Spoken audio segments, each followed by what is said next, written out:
ये किसान हैं जो इनका ये करीब 500 पेड़ का ये बाग है। कितने पेड़ हैं आपने? 460 पेड़ है, 460।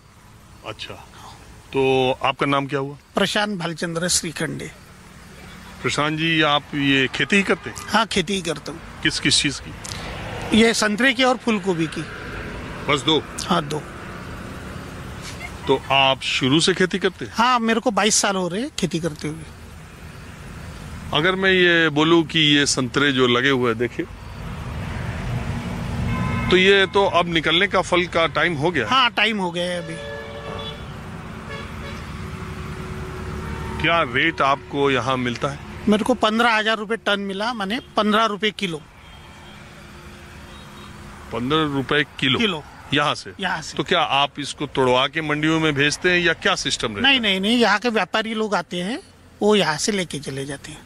हमारे को ऑन स्पॉट पे 15,000 रुपये किलो मिलता है। हम तोड़ते भी नहीं और ना परिवहन करते हैं। तो आप बाग ही बेच देते हैं? जैसे हमारी तरफ संतरा बेच देते, बाग नहीं बेचते, संतरा बेच देते। नहीं, हमारे यहाँ कहते हैं बाग बेच देते हैं। जैसे आम का होता है, हाँ। तो आम कोई पूरा वो बगीचा किसी को दे देते हैं, एक मुश्त पैसा ले लेते हैं। हाँ। वही आप भी करते? हाँ, वही हम भी करते हैं। तो आपका कोई टेंशन नहीं, कोई टेंशन नहीं रहता।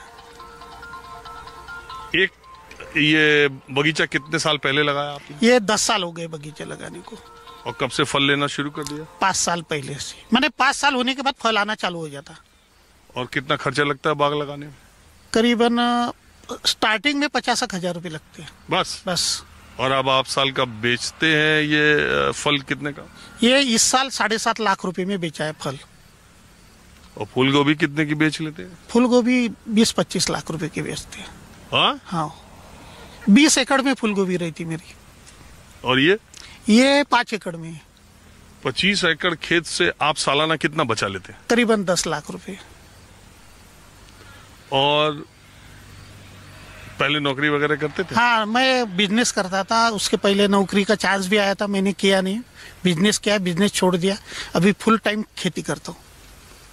तो एक बात बताइए, ज्यादातर लोग, हमारे दर्शक भी, हम तो गांव खेत किसानों के बीच में ज्यादा जाते हैं, ज्यादातर लोग कहते हैं कि ये खेती किसानी फायदेमंद बिजनेस नहीं है, इसमें तो बड़ा रेट्स का ऊपर नीचे होता है। आप मानते हैं कि खेती से? मैं नहीं मानता हूँ।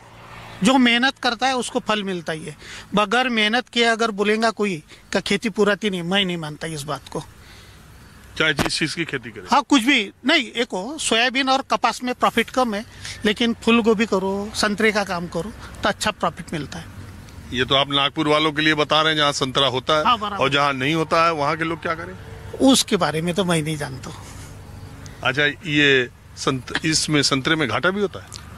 अगर ये आ गए, क्या बोलते उसको, बारिश, ओले अगर आ गए तो ही घाटा होता, नहीं तो घाटा नहीं होता।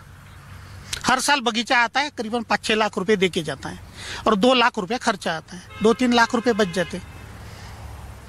अच्छा, एक बात बताइए, लोग कहते हैं संतरे की फसल 2 बार ली जाती है। हाँ। एक झाड़ पे, एक पेड़ पे? नहीं, कोई लेते हैं 2 बार, लेकिन मैं एक ही बार लेता। अंबिया और मिरुक बार रहता है। जिनके पास पानी कम रहता वो लोग मिरुक बार लेते, जिनके पास पानी ज्यादा रहता है वो मिरुक बार, अंबिया बार लेते। मतलब वो 2 बार लेते? हाँ, 2 बार लेते। बाकी किसानों के लिए अब मैं थोड़ा निवडणूक चुनाव के लिए आया। हाँ। उस पर भी कुछ राय है? हाँ, ठीक है ना, बोलिए सर। हमारे यहाँ बीजेपी आएंगी चुन के इस बार। नागपुर में या पूरे महाराष्ट्र की बात? नहीं, पूरे महाराष्ट्र में तो नहीं आएंगे, ऐसा नहीं लगता है। नहीं आएंगे? महाविकास आघाड़ी आएंगी। हमारे कलमेश्वर में बीजेपी आएंगी, जो आपका विधानसभा? हाँ, हमारा क्षेत्र है उसमें। क्यों आपको ऐसा लगता है कि यहाँ बीजेपी आएगी और महाराष्ट्र में नहीं आएगी? ऐसा है, इन्होंने देवेंद्र फडणवीस ने जो काम किए उसके कारण नहीं आ रही, नहीं तो बीजेपी आना ही था। एक पार्टी फोड़ा, शिवसेना फोड़ा, उसके बाद में राष्ट्रवादी फोड़ा, उसके कारण लोगों की राय उनके बारे में गलत है, उसी का कारण वो नहीं आ रही चुन के। इसका बहुत बड़ा इफेक्ट होने वाला है आने वाले चुनाव में। लेकिन तो सब गड्ढमड तो लड़ रहे हैं, कोई अपक्ष लड़ रहा है, कोई इधर लड़ रहा है, कोई उधर लड़ रहा है, लेकिन आखिर रिजल्ट वही आने वाला है। महाविकास आघाड़ी आएंगी चुन के।